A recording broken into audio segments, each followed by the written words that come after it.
इस्माइल कहने लगा मुझसे, क्योंकि मैं एक इंसान हूँ, दिल जोर दिमाग रखता हूँ। जब तक आपके वालिदैन जिंदा हो आप उनके लिए तड़पते रहोगे, ये एक फितरी अमल है। मेरी वालिदा सच कह रही हैं कि मैं यतीम हूँ, मगर इसका ये मतलब नहीं कि मैं प्यार से महरूम रहा हूँ। मुझे मेरे चचा और दादी ने बहुत लाड़ से पाला है, मगर मैं चाहता हूँ कि मैं इंतहाई करीबी रिश्तों में से किसी एक रिश्ते की मोहब्बत को तो महसूस कर सकूं। मामला उलझता ही जा रहा था। जिसकी भी बात सुन रहा था यही लगता था कि ये सच बोल रहा है, चाहे फिर वो उस लड़के की माँ हो, वो औरत हो या फिर ये लड़का।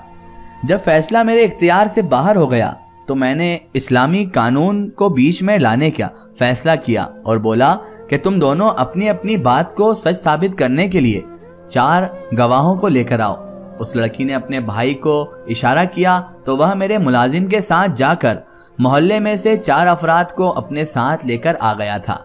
उन चारों ने मुझे गवाही दी कि नरगिस बीबी कुंवारी हैं और ये लड़का झूठ बोल रहा है। मैंने लड़के से गवाह मांगे तो वह बोला, मैं गवाह पेश करने से कासिर हूँ, मगर मैं कसम खाकर कहता हूँ कि मेरे हुरूफ सच्चे हैं। जाहिर है कि मैंने गवाहों की बात सुनकर फैसला करना था, इसलिए मैंने फैसला नरगिस बीबी के हक में दे दिया था। मैं बोला, नरगिस बीबी की बातें और उनके 4 गवाह पेश करने के बाद मैं इस फैसले पर ही पहुंचा हूं कि नरगिस बीबी सच कह रही हैं।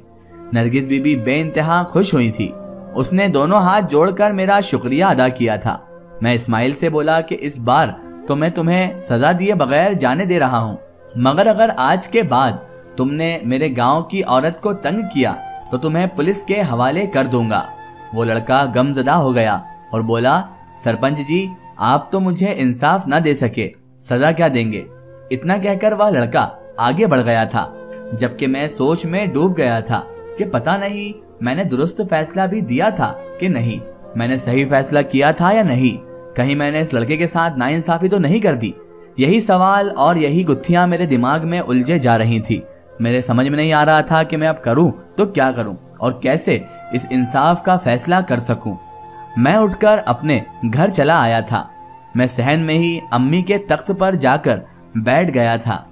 वह कुरान पाक पढ़ने में मसरूफ थी। जब वह फारूक हुई तो मैं बोला, अम्मी आपको अब्बू के किसी मजार के जुनैद अहमद को जानती हैं क्या।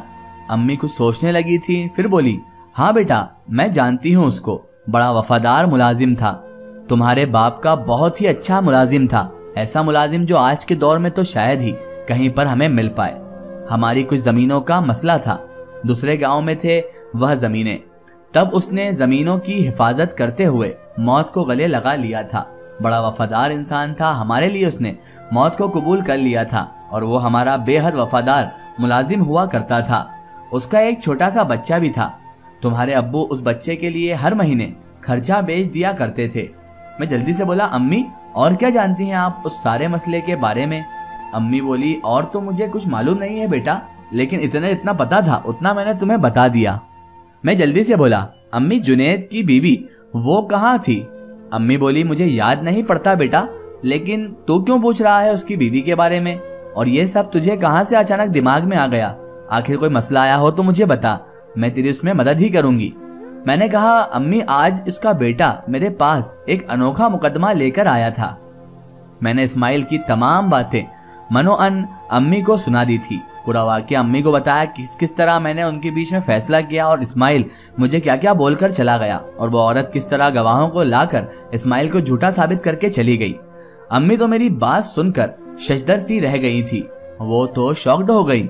वह बोली, कमाल बेटा, मैंने तो अपनी पूरी के पूरी जिंदगी में इस किस्म के मुकदमे के बारे में कुछ नहीं सुना, तो फिर तूने क्या फैसला सुनाया उन दोनों के दरमियान। मैं बोला, अम्मी गवाह मंगवाए थे 4-4, औरत ने गवाह पेश कर दिए, जबकि लड़का पेश ना कर सका, तो मैंने फैसला औरत के हक में कर दिया था। अम्मी चुपचाप मेरे चेहरे की तरफ देखती रही और बोली, मेरी दुआ है मेरे बच्चे, अल्लाह पाक हमें हक का फैसला करने की तौफीक अता फरमाए और हमेशा हक वालों का साथ ही देने की तौफीक अता फरमाए।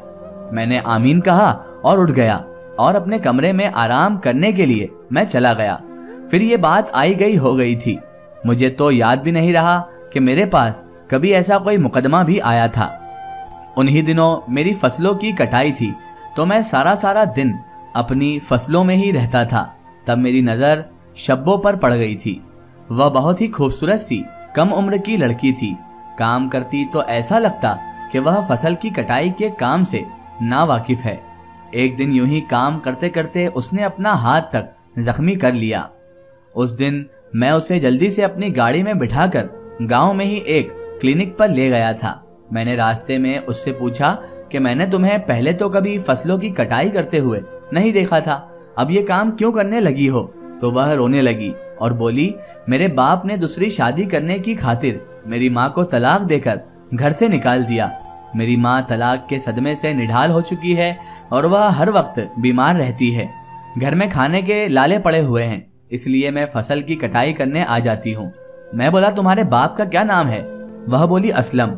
असलम का नाम सुनकर मैं हैरान रह गया था, क्योंकि वह एक बहुत ही मुअज़्ज़िज़ आदमी है। इससे ऐसे किसी काम की तवक्को नहीं की जा सकती थी। कोई सोच भी नहीं सकता था कि असलम ऐसा काम करेगा, वो भी अपनी बीवी को तलाक देकर एक अपनी बच्ची को छोड़ देगा। वह हमारी पंचायत का एक अहम रुकन था। मैं बोला, क्या तुम जानती हो कि तुम्हारा बाप किस लड़की के साथ शादी करना चाहता है? उसने इस बात में सर हिला दिया और बोली, नरगिस बीबी से शादी करने का ख्वाहिशमंद है मेरा बाप। वो नरगिस बीबी के इश्क में पगला चुका है, पागल हो चुका है, और उसके अलावा उसे कुछ दिखाई और सुनाई नहीं देता है। मैं उसकी बात सुनकर चौंक गया था। मैंने अपनी जेब से चंद हजारों रुपए निकालकर उस लड़की की हथेली पर रख दिए थे। मैं बोला, तुम ये पैसे रख लो, तुम्हें फसलों पर आने की जरूरत नहीं है, मैं तुम्हारे बाप के साथ सारा मामला तय कर लूंगा। वह लड़की कुछ सोच में पड़ गई और वह पैसे मुझसे ले लिए। मैं उस लड़की को अपनी गाड़ी में उसके बताए हुए पते पर छोड़ आया था। वह अब एक खस्ता हाल से पुराने मकान में रहती थी। मुझे वह मासूम सी लड़की बहुत अच्छी लगी थी, लेकिन मैं अभी तक इस मामले पर ही उलझा हुआ था कि असलम क्योंकि दूसरी शादी के लिए दीवाना हुआ जा रहा है। मैंने अपनी गाड़ी का रुख असलम के डेरे की जानिब मोड़ दिया था। मैं वहां पहुंचा तो असलम बड़ा शर्मिंदा सा था और मुझसे नजरें चुरा रहा था। मैं उसके पास बैठकर गुफ्तगू करने लगा और बोला, असलम, मैंने सुना है कि तुम दूसरी शादी करने लगे हो। उसने अफसोस से सर हिला दिया और बोला, मेरी बीवी और बेटी ने मुझे कहीं का नहीं छोड़ा है। कमाल यार, खुद सोचो, अगर मैं दूसरी बार निकाह के बंधन में बंधना चाहता हूँ तो इसमें बुराई क्या है?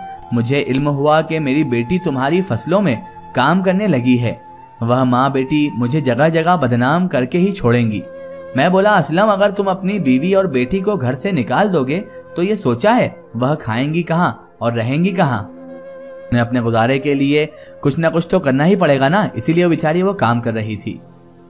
इसका एक स्टोरी हम देखेंगे इसके अगले पार्ट में।